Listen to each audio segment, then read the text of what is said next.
KBLA Sports Minute with Ray Richardson. The Lakers are back in action tonight. They play Phoenix at Crypto.com. It's a quarterfinal game in the NBA's in-season tournament. The winner advances to the semifinals in Vegas on Thursday. 7 p.m. tip-off tonight on TNT. This is not a good time for a bye week for Magic Johnson's NFL team, the Washington Commanders. As part owner of the Commanders, Magic will have extra time to think about what's wrong with his team. The 4-9 Commanders are in last place in the NFC East and have lost 4 straight. Magic has watched the Commanders' defense give up 90 points in their last 2 games. Next game for the Commanders is against the Rams on December 17th at SoFi. The transfer portal, otherwise known as free agency for NCAA football, is open. Student athletes have until January 2nd to apply at other schools. No debates, no speculation, just the info you need.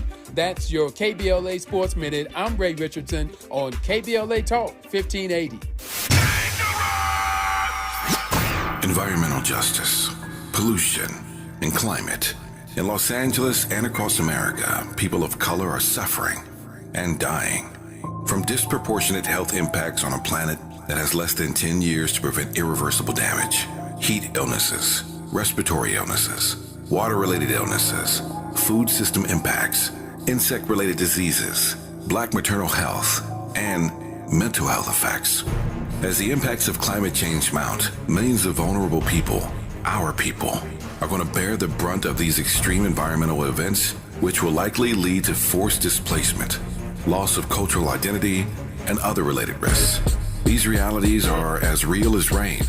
Stay tuned to KBLA Talk 1580 for more details about the most progressive multimedia and live events campaign any black media outlet has ever undertaken to combat the climate catastrophe. Experts, events, empowerment. It's all on the way from unapologetically progressive KBLA Talk 1580. We don't black down. We level up. Level up, level up, level up, level up, level up, level up, level up, level up, level up, level up, level up, level up, level up, level up, level up, level up, level up. 1, 2, 3, go!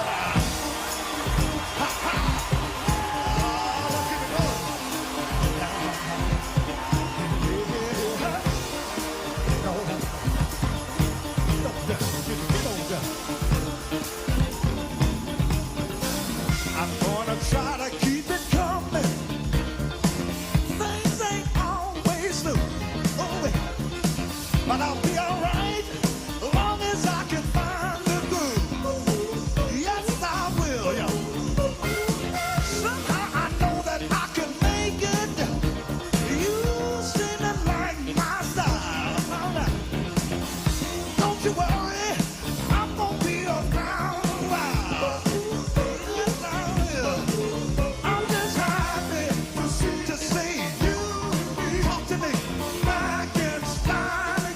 Live from historic Leimert Park in Los Angeles, California, I'm Tavis Smiley, and I'm so glad to see you and me back in stride again.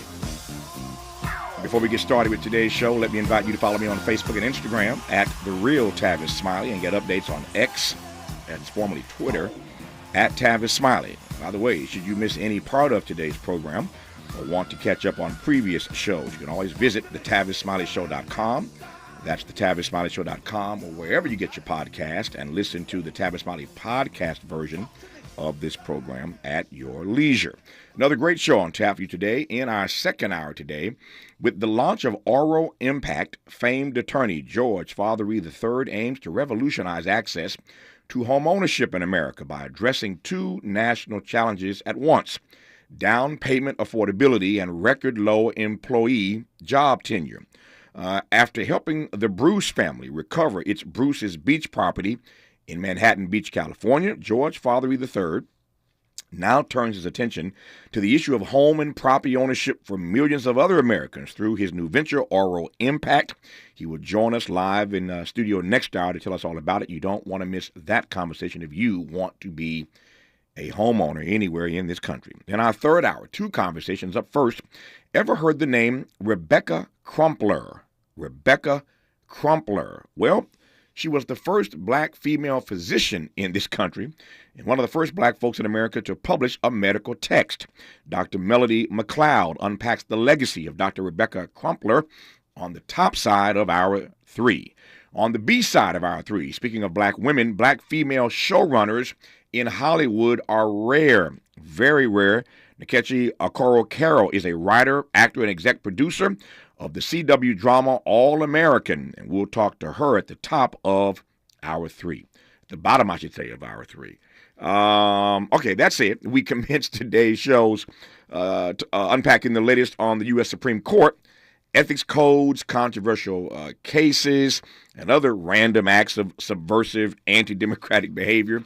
Pleased to welcome back to this program the Justice correspondent. Just mentioned his name yesterday. You recall that Katrina Vanden Heuvel was here yesterday, the executive editor and publisher of The Nation magazine. And now I'm pleased to be joined today, funny how the calendar works out, by her Justice correspondent and columnist for The Nation magazine and the author of one of my favorite books, the New York Times best-selling text, Allow Me to Retort, A Black Guy's Guide to the Constitution, and the host, busy guy he is, and the host of the new podcast, Contempt of Court with Elie Mystal. Elie Mystal. Elie Mystal, how are you today, sir? I'm good, Tavis. I didn't know you had my boss on yesterday. Hopefully that went well for me. It went extremely well for you. We mentioned your name yesterday, and both gave you some mad love yesterday. And I had no idea at the time. I hadn't seen today's calendar at that time. I did not know you were our guest in the first hour today. So just ironic that we mentioned you yesterday, and here you are today. And I couldn't be happier about it. So thank you for the hour. Thank you for the time as always. Let me just jump right in. Speaking of Katrina, we had a few minutes to talk about this yesterday, but we sort of saved this conversation whenever you were coming on, and here you are today. Sandra Day O'Connor. We know last Friday, I was off the air last Friday. We do a best of on Friday, so I'm never live on Fridays. But the news came Friday afternoon that Sandra Day O'Connor had passed. That's after Rosalind Carter. That's after Henry Kissinger. Then comes word that Ms. O'Connor has passed away. I don't need to color this much for you. What are your thoughts about the court, your reflections about the court then, and where we are now a couple of decades later? Yeah, so look, if you had gone to me in law school, I was in law school from 2000 to 2003. If you had talked to me in law school and told me that in the future I would pine, I would be desperate for Republican justices in the mold of Sandra Day O'Connor, I would have laughed in your face. Mm-hmm. But here we are 20 years later, and man, if I could replace every single one of the Republican justices with Sandra Day O'Connor, we would be better off. Right? Mm-hmm. Now, why is that? Well, it's because, look, Sandra Day O'Connor has a complicated legacy, all right? She ended up upholding abortion rights, for instance, right? But she ended up upholding them with many more restrictions. She was the key vote in Bush v. Gore, which pushed the presidency, appointed George W. Bush as president, even though votes were still being counted in Florida for Al Gore. She basically said that the reason why she did it is she didn't like Al Gore and wanted to retire under a Republican president. So, like, these issues complicate her legacy. But the thing that O'Connor was about, that we are sorely missing from the current crop of Supreme Court justices, of conservative Supreme Court justices, is practicality. Mm-hmm. SDO, Sandra Day O'Connor, understood that her rulings would have a real-world impact on the ground for women, for minorities, for people trying to vote. And she ruled with an understanding of the practical realities on the ground. So I disagreed with her often. I agreed with her sometimes. But every time, she was concerned about how things would actually play out on the ground. That's Bush v. Gore, right? She didn't want a Democratic president. That's still a very practical-based decision, right? Mm-hmm. The current conservative justices, from John Roberts all the way down to Amy Coney Barrett, these justices don't care about practicality, don't care about how their decisions are going to affect real people in their everyday lives. When we come forward, I want to probe that, and I'm asking this question not out of any naivete, and I'm not trying to goad you, but I am curious. Given what we learned in civics classes, that the legislative branch writes the legislation, the executive branch signs it, passes it into law. The judicial branch interprets the law. That's their job, to interpret the law. What's that got to do with practicality? Why should we expect that a Supreme Court would be practical in its decisions? Just playing devil's advocate. We'll get Ellie Mustall's answer to that and a great deal more just getting started in this first hour of Tavis Smiley. Interrogating and unpacking. That's what we do around here. You're listening to Tavis Smiley.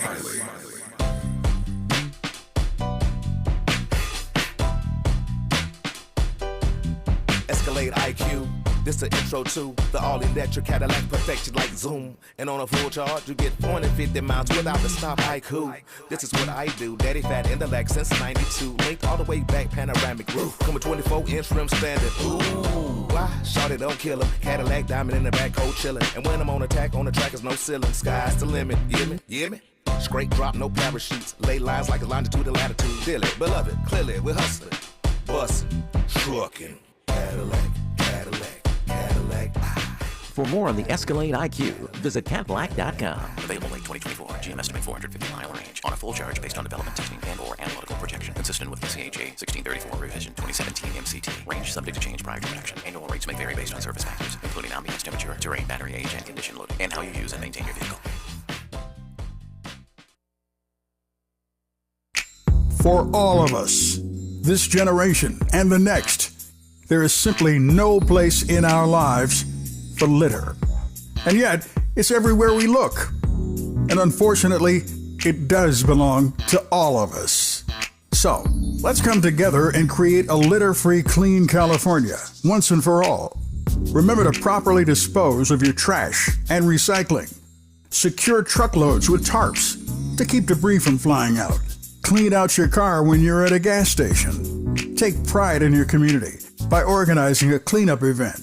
Or join a cleanup event near you. Zero litter is the goal. Join us at cleanca.com. That's cleanca.com. Let's do it together. Brought to you by Caltrans.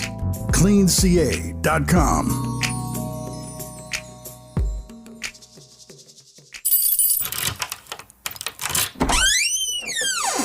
Attention Los Angeles County residents. Dreaming of owning your own home? Looking for ways to generate income with your home? Or are you behind on payments and need help? Then mark your calendar for December 2nd. Join us at the Opening Doors Planning for the Stages of Home Ownership event at Magic Johnson Park in Willowbrook on December 2nd from 8 a.m. to 1 p.m. for workshops, a resource fair, and much more. Attendance is free. We'll have raffle prizes, food, and more.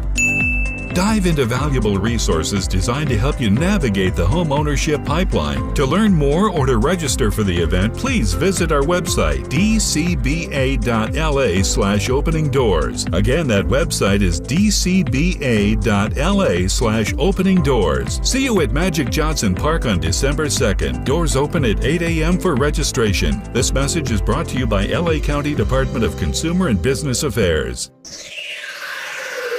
Sounds different, huh? This is Tavis Smiley. This is Tavis Smiley in dialogue with Ellie Mustall, who is the justice correspondent and columnist for The Nation magazine, author of the book, Allow Me to Retort, A Black Guy's Guide to the Constitution, and host of his own podcast these days, Contempt, if I could say it, Contempt of Court with Ellie Mustall. So, Ellie, you were just getting warmed up, man, and I didn't want to jump in.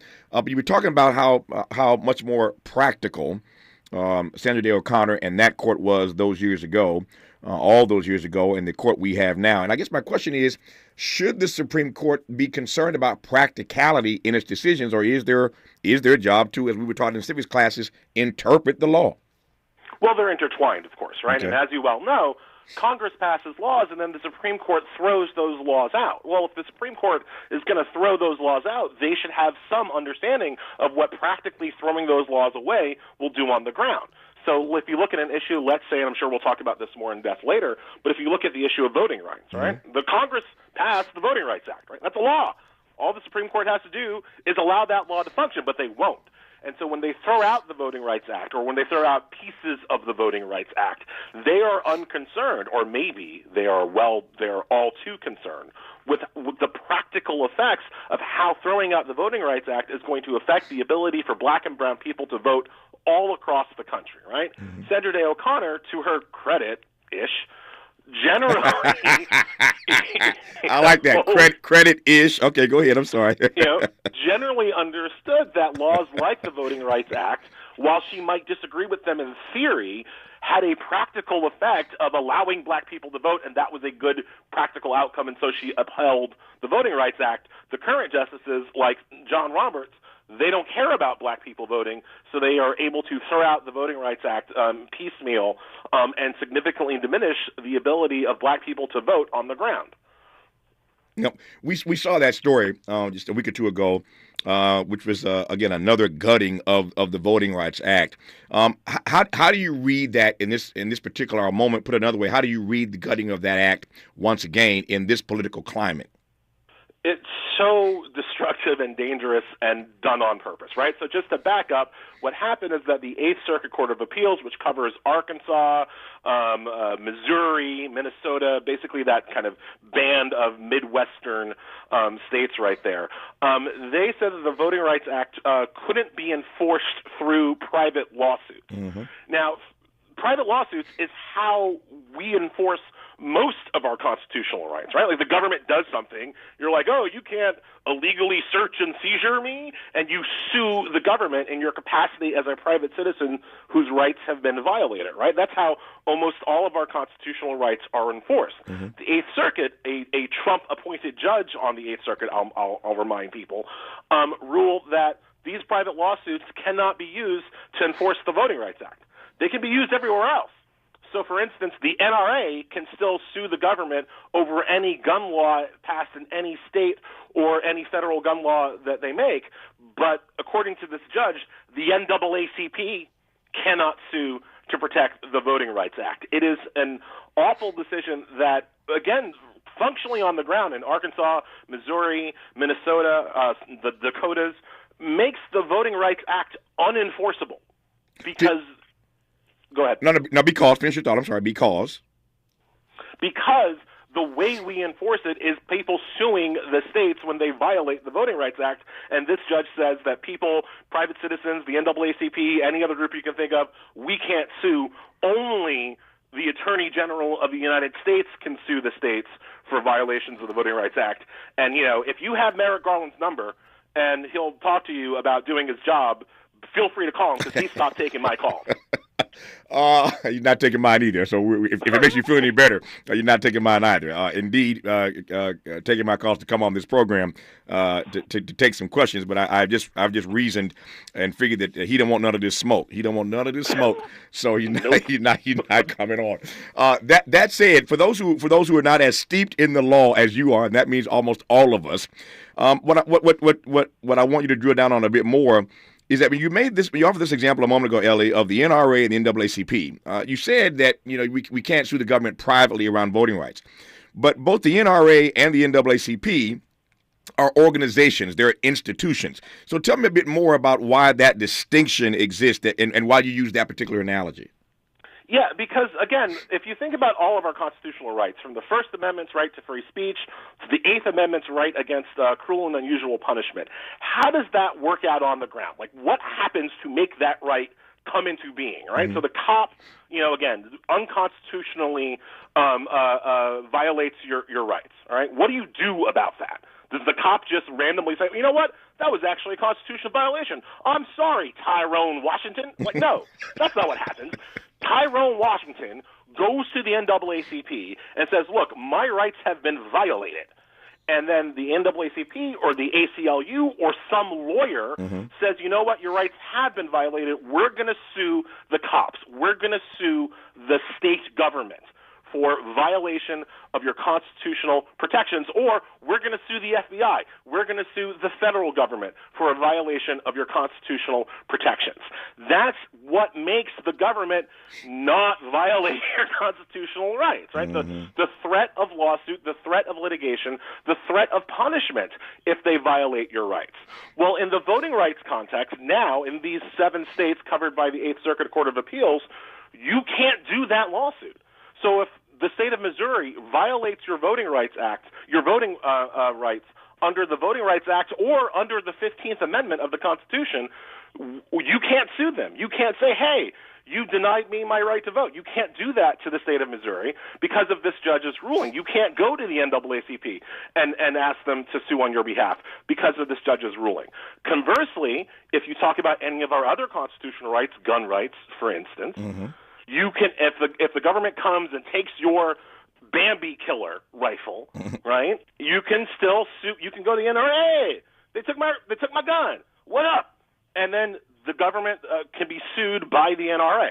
So it's only in this one section of our laws, voting rights, arguably the most critical right we have. I'm not here where we can't sue. Again, not naive in asking this, but let me just do it anyway. Why voting rights? Why this narrow freedom? Well, you have to ask Republicans. Yeah. Right?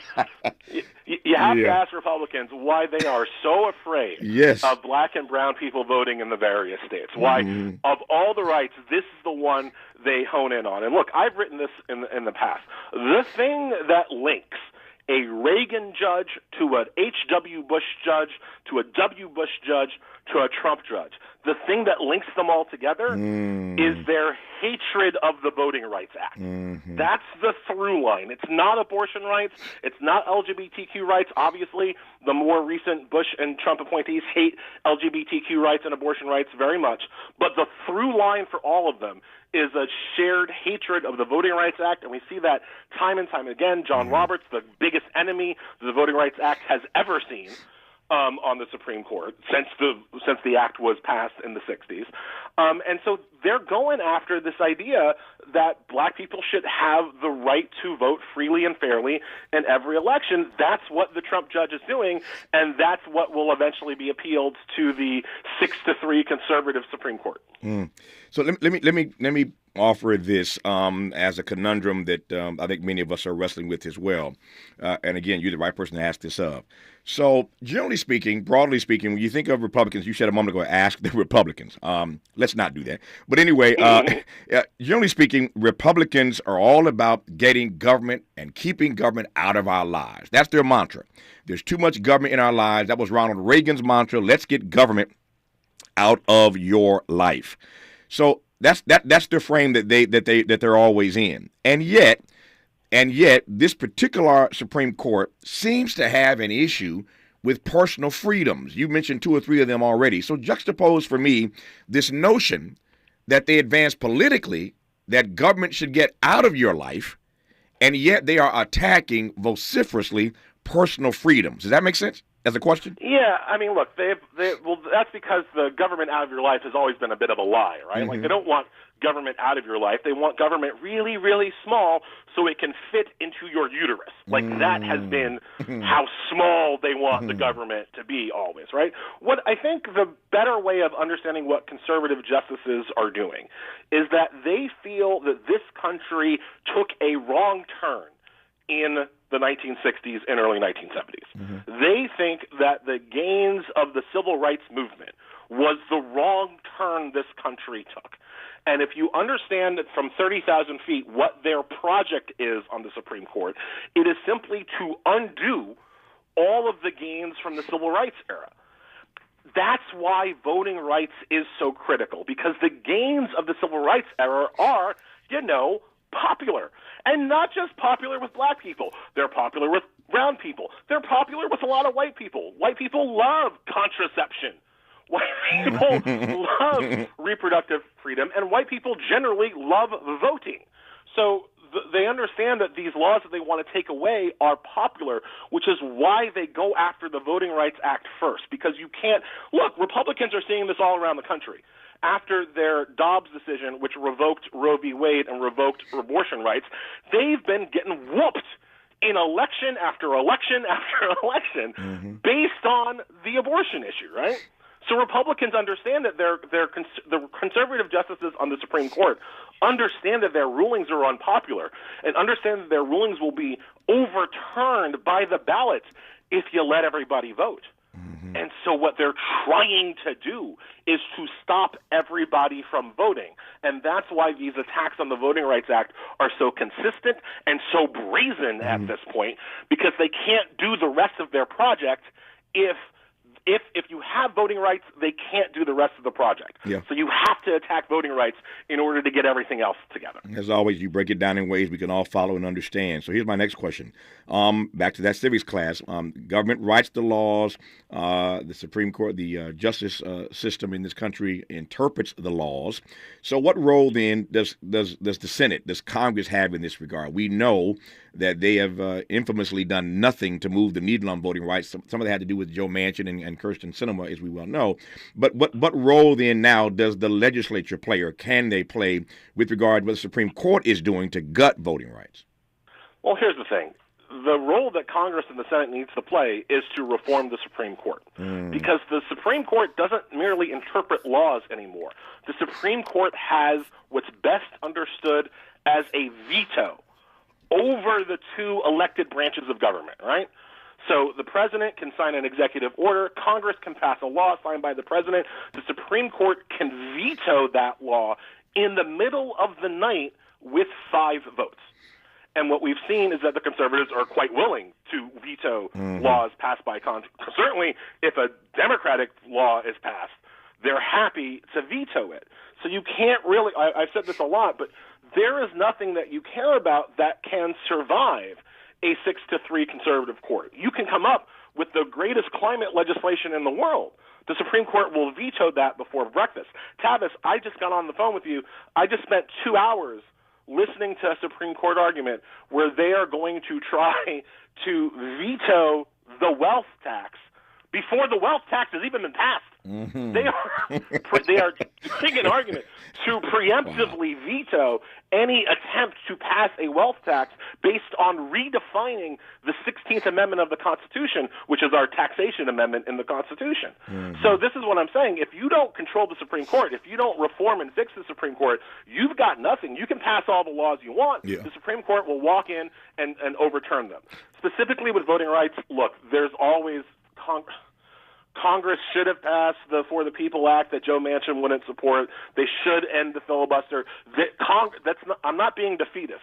Congress should keep trying. Congress should keep forcing the Supreme Court to veto them. Congress should do more. But fundamentally, from 30,000 feet, if you don't reform the court, you're not going to win these battles. I got 45 seconds for your comment on this, then we'll move forward on some other issues when we continue this dialogue. The irony, as I listen to you speak about the way this Supreme Court is moving, is that it's always Republicans who run for office on the notion of doing away with activist judges. Isn't that funny?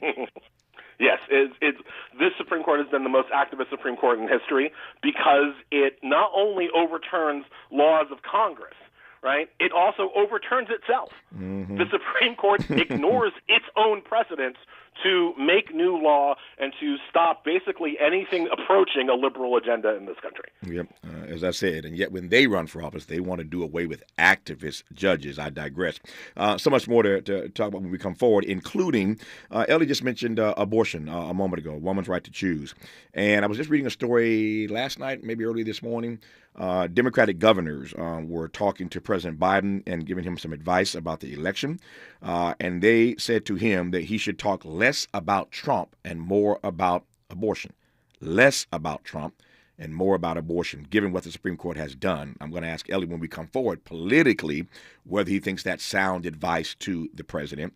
And then, speaking of issues that are somewhat laughable, we'll talk about this so-called code of ethics that the Supreme Court has been pushed into addressing, and more. Our guest is Elie Mystal, the justice correspondent and columnist for The Nation magazine, host of the podcast Contempt of Court with Elie Mystal. More with Ellie when we come forward on Tavis Smiley. For all the freedom-loving folk, this is Tavis Smiley. I feel like freedom.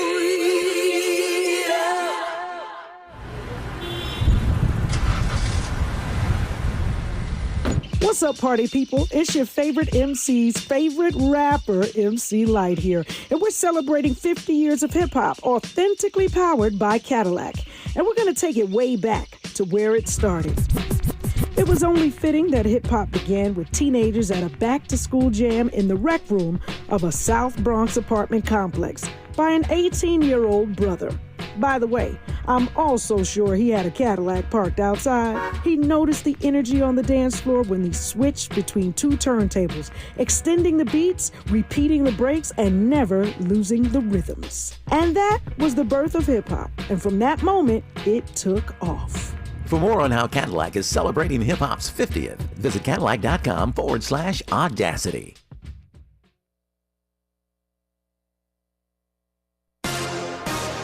We welcome you on into a Tuesday. It is December 5th. I'm Mike Moore. Now here's the latest from the Black Information Network. In Michigan, 2 members of the Detroit Reparations Task Force have resigned. Co-chair Lauren Hood and member Morris Weeks have quit over what they say has been a lack of progress. The task force was set up to look into how blacks in Detroit could be paid for past racial discrimination and inequities known as transitional justice. The finalists for the Heisman Trophy have been announced.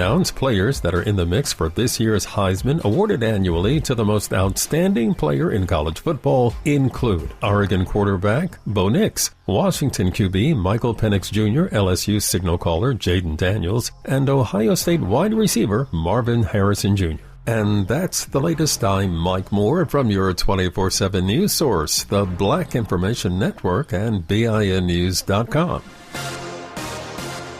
Looking for a better way to get around LA? SoCal 511 gives you real-time traffic alerts to help you find faster ways to get around LA County. It's totally free and helps motorists easily find Fast Track and roadside assistance services. Visit go511.com or dial 511 on your phone.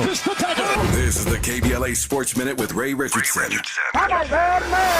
The Lakers are back in action tonight. They play Phoenix at Crypto.com. It's a quarterfinal game in the NBA's in-season tournament. The winner advances to the semifinals in Vegas on Thursday. 7 p.m. tip-off tonight on TNT. This is not a good time for a bye week for Magic Johnson's NFL team, the Washington Commanders. As part owner of the Commanders, Magic will have extra time to think about what's wrong with his team. The 4-9 Commanders are in last place in the NFC East and have lost 4 straight. Magic has watched the Commanders' defense give up 90 points in their last 2 games. Next game for the Commanders is against the Rams on December 17th at SoFi. The transfer portal, otherwise known as free agency for NCAA football, is open. Student athletes have until January 2nd to apply at other schools. No debates, no speculation, just the info you need. That's your KBLA Sports Minute. I'm Ray Richardson on KBLA Talk 1580.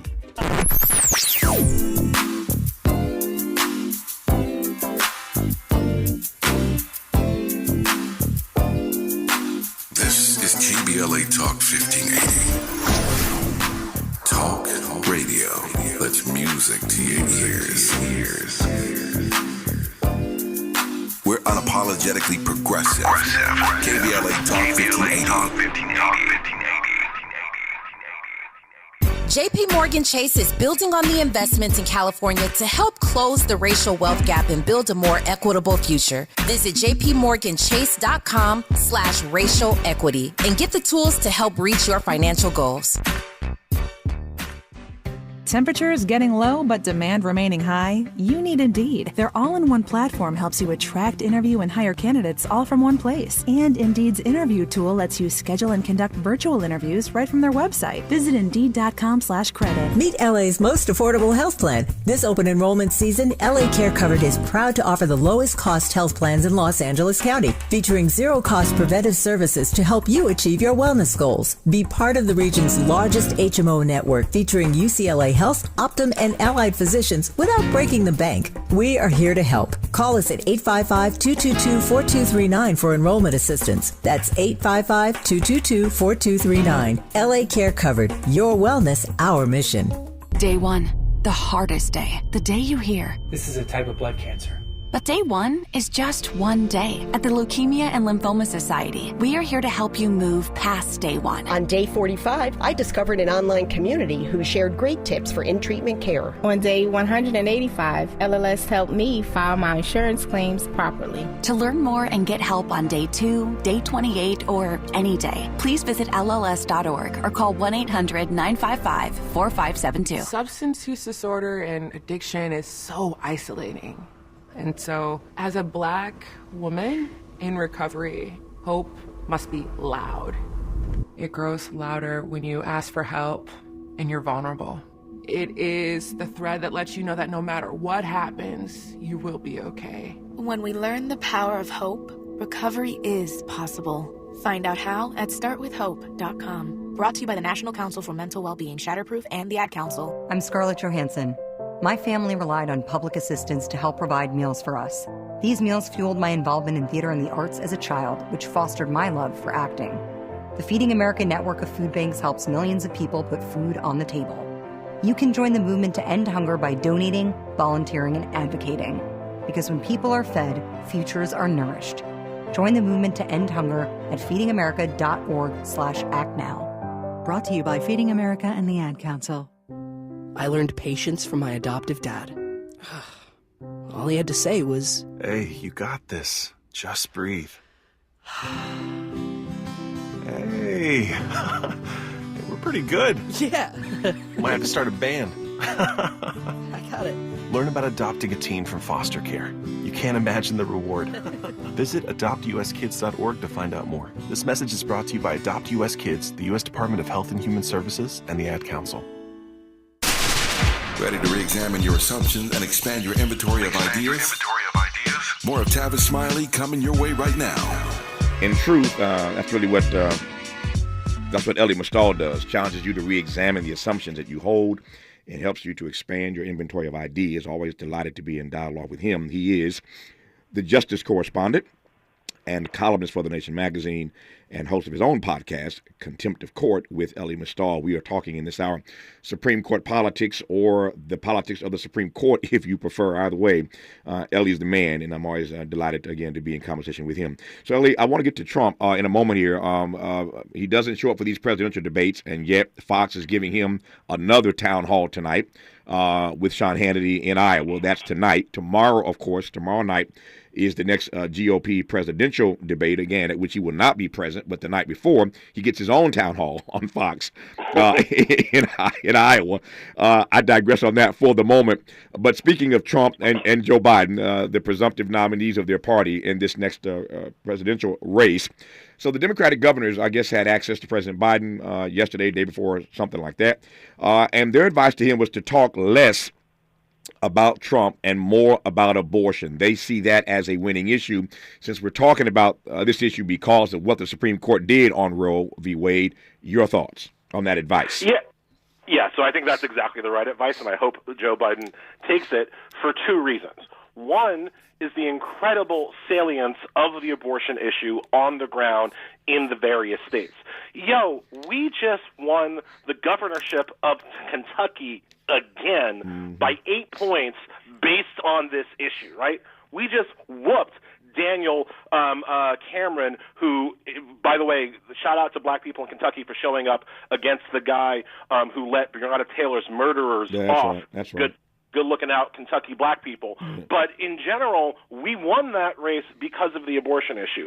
Glenn Youngkin in Virginia got his whole slate of delegates basically revoked on the abortion issue. We've had wins in Iowa. We've had wins in Kansas on the abortion issue. It's incredibly salient, and Biden should, A, learn how to say the word abortion, and then learn how to say we are for it as Democrats, because that has real punch in the various states where people understand that their abortion rights are under attack, their reproductive rights are under attack, and don't forget, Biden should also make the connection between abortion rights and contraception rights, because that's what they're coming for next. There are already cases in the pipeline that could impact people's ability to access contraception. And if you think abortion is popular, wait till I tell you about Trojans, all right? Like, those are real popular. So we should obviously be running on that.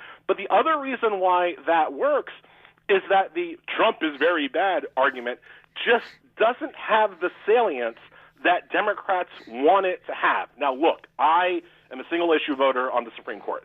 And if I wasn't a single-issue voter on the Supreme Court, I would be a single-issue voter against authoritarianism. And so both of those reasons means that you don't have to worry about my vote against Trump. Yeah. But, Tavis, you're out in the community.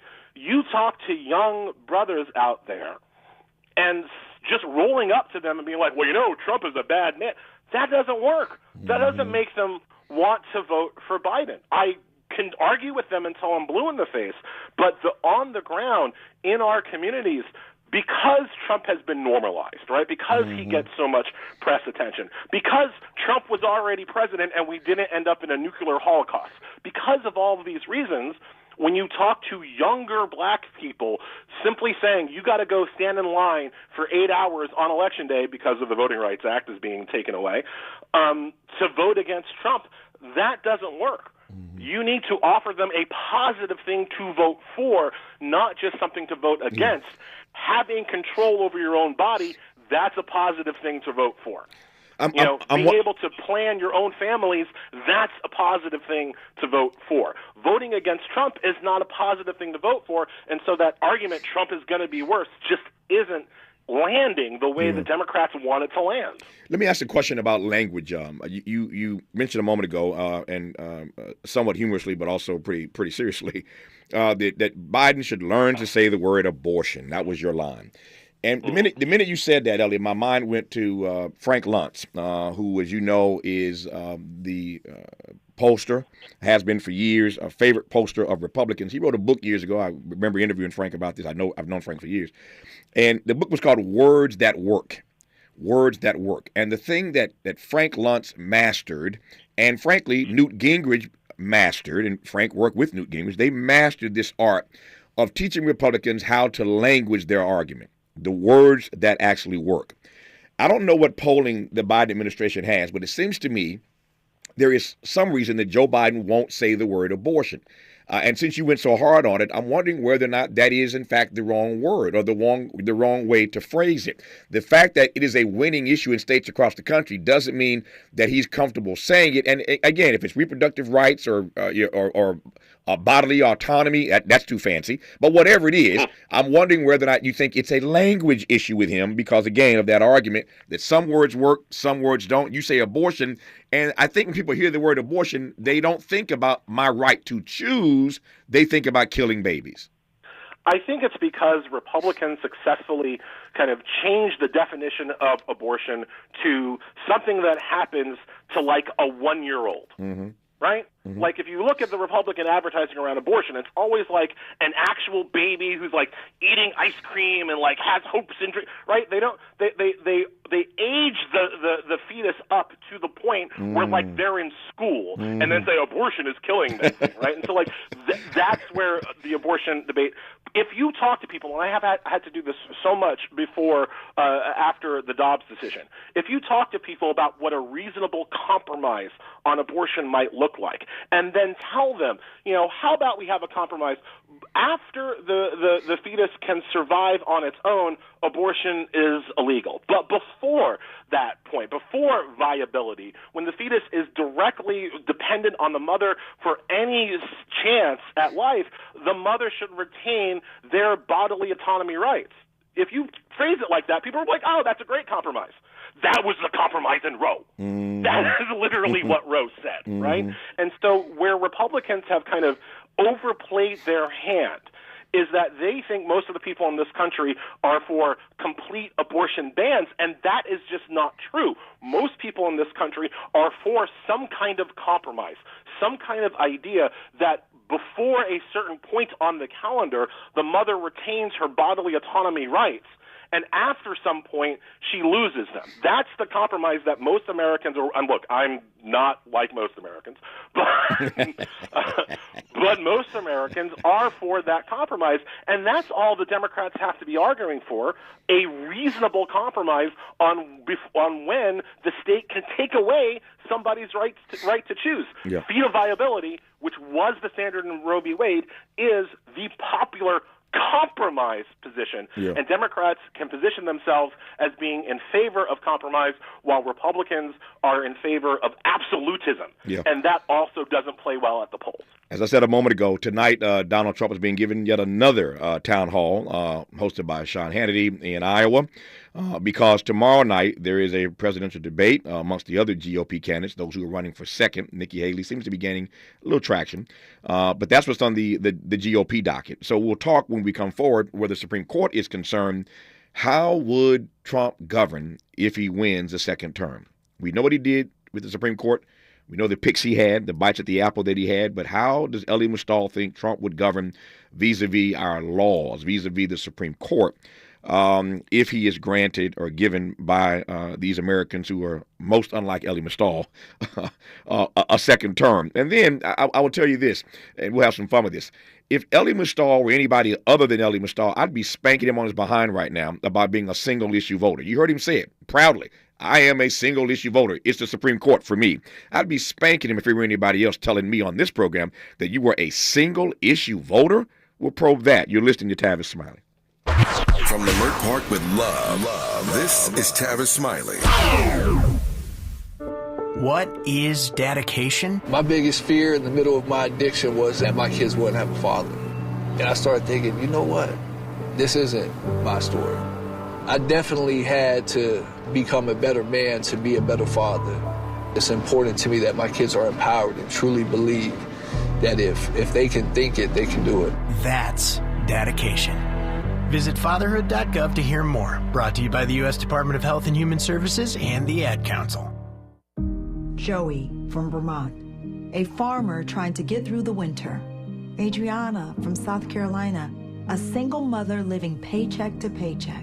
Liam from Ohio, an injured father struggling to provide for his family. Hi, I'm Shanola Hampton, and I support the Feeding America network of food banks because they help provide over 6 billion meals to people in need each year. Learn more at feedingamerica.org.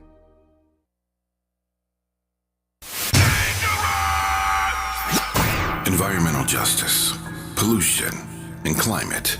In Los Angeles and across America, people of color are suffering and dying from disproportionate health impacts on a planet that has less than 10 years to prevent irreversible damage. Heat illnesses, respiratory illnesses, water-related illnesses, food system impacts, insect-related diseases, black maternal health, and mental health effects. As the impacts of climate change mount, millions of vulnerable people, our people, are going to bear the brunt of these extreme environmental events, which will likely lead to forced displacement, loss of cultural identity, and other related risks. These realities are as real as rain. Stay tuned to KBLA Talk 1580 for more details about the most progressive multimedia and live events campaign any black media outlet has ever undertaken to combat the climate catastrophe. Experts, events, empowerment. It's all on the way from unapologetically progressive KBLA Talk 1580. We don't black down. We level up. Level up, level up, level up, level up, level up, level up, level up, level up, level up, level up, level up, level up. For some children, a single surgery can turn an untreated cleft into a smile for life. But at Smile Train, we understand that most children need a little extra care. They need medical, dental, and emotional resources to grow healthy and strong, to express themselves clearly, and to navigate all of life's challenges so that their smiles light up the room as brightly as possible. Visit SmileTrain.org to learn how Smile Train is supporting the cleft community with lifelong smiles. Who do you trust to get at the truth? Tavis Smiley. That's who. The conversation continues right now. Elie Mystal, how can you be a single-issue voter, black man? Well, for me, it's pretty simple because all of the things that I care about, all of the rights and responsibilities that I want for me and my children, all of that flows through the Supreme Court. So I think about it in terms of what's going to help my kids. And helping my kids involves not appointing young Republicans to hold power in this country for 30 years. So it ends up being pretty simple for me. Got it. In the primaries, look, Tavis, in the primaries, it's all, like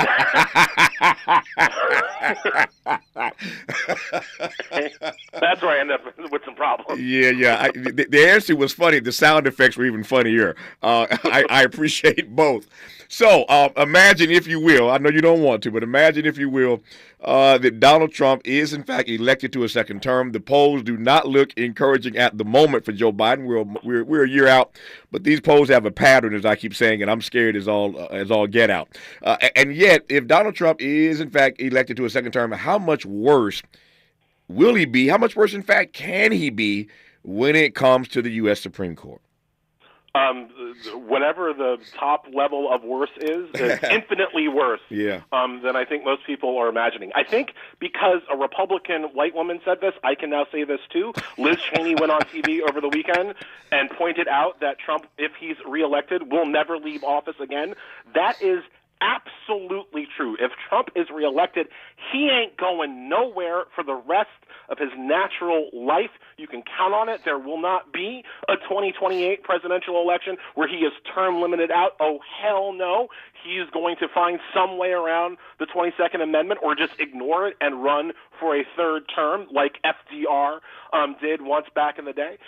So he is never leaving office again. And he's got some experience now on figuring out who he needs and who he doesn't need to erect a permanent authoritarian government under his control. He's done all of the scouting, if you will.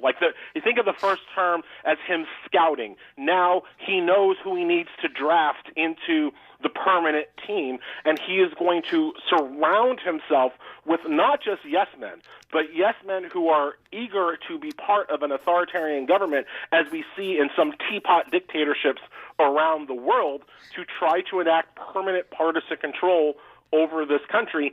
That's what we have coming for us. The Supreme Court, specifically on that, you think that there is a Supreme Court ruling that Trump will respect if he gets a second term? I'm going to tell you, there's not. He'll agree with the Supreme Court when the Supreme Court agrees with him, and he will absolutely disregard the Supreme Court when it tries to restrain him in any way.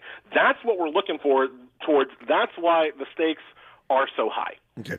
All right, so maybe I'm rethinking Ellie's position on being a single-issue voter. maybe after that answer, maybe I'm rethinking that. In our remaining moments with Ellie Mustall, we'll get his take on this talk of a code of ethics, finally, inside the U.S. Supreme Court. You're listening to Tavis Smiley.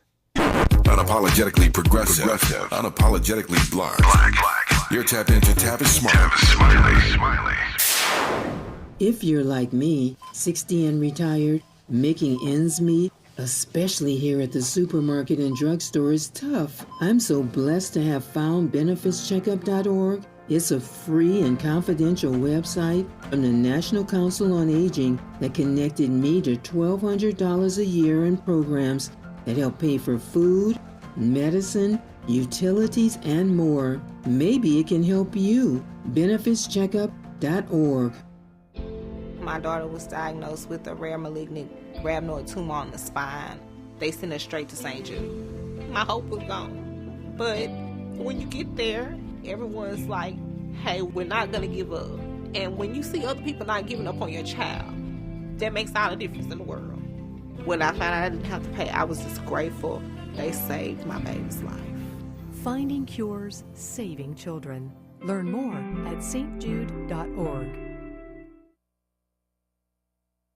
KBLA Talk 1580 is the exclusive media sponsor of this light of ours, activist photographers of the Civil Rights Movement.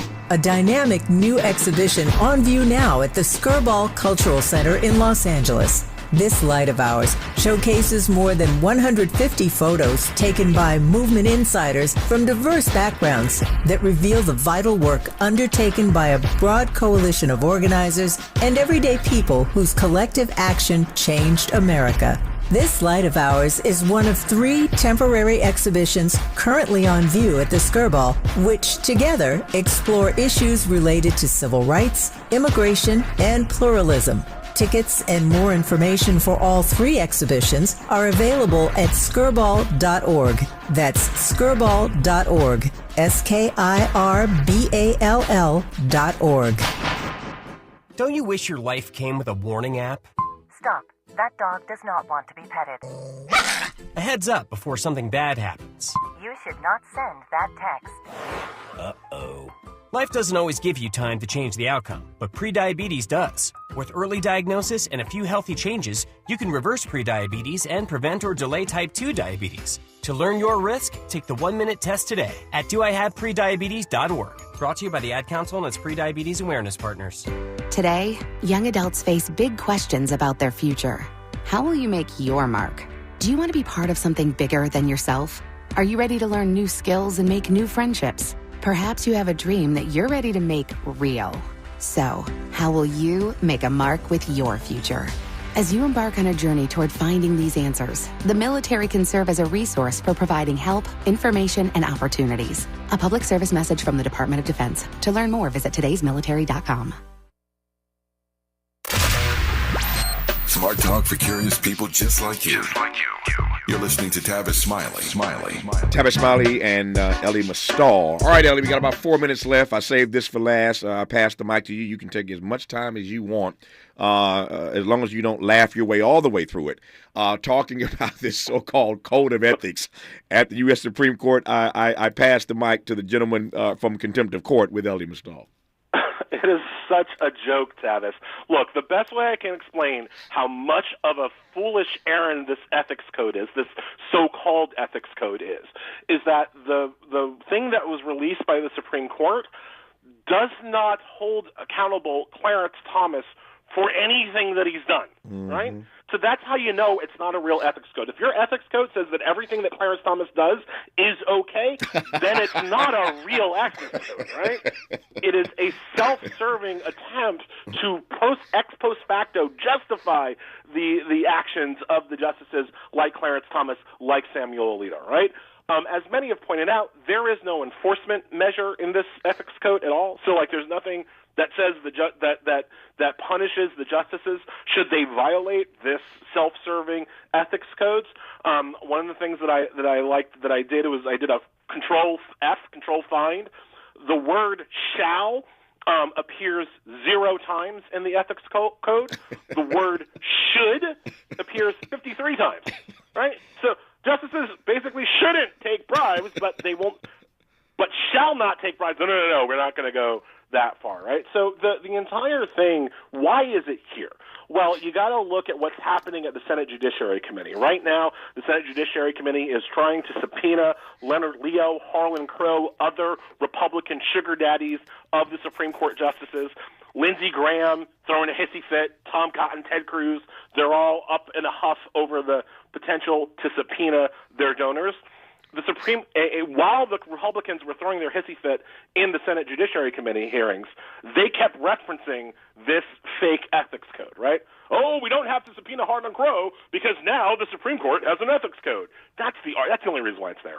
It was John Roberts and his cronies trying to protect their daddies, like Harlan Crow, from public scrutiny. That's why they released this ethics code. Nobody should take it seriously. Congress, Dick Durbin, the Senate still must act and impose an ethics code that has actual penalties for the justices if they act like Clarence Thomas.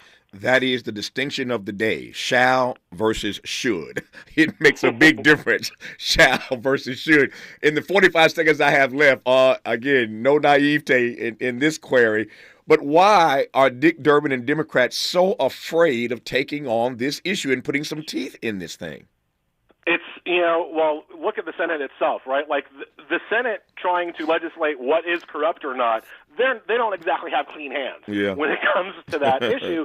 And so they're worried about that. They're also worried that anything that they say now will be used against Democratic justices in the future, which is, it's the Hunter Biden worry, right? Like, we impeach Trump, they'll impeach Hunter Biden. Yeah, sure, they will. They're going to do that anyway. That doesn't mean that we shouldn't have real ethics for the highest court in the land. Yeah, there is no one better. There are others who've done it longer, but no one better at dissecting the machinations and the shenanigans of this Supreme Court than Ellie Mastal, New York Times bestselling author of one of my favorite texts, Allow Me to Retort, A Black Guy's Guide to the Constitution, justice correspondent and columnist for The Nation magazine, and now host of his own podcast, Contempt of Court with Ellie Mastal. Ellie Mastal, always delighted in our dialogues. Thank you for your time, my friend. Happy holidays to you.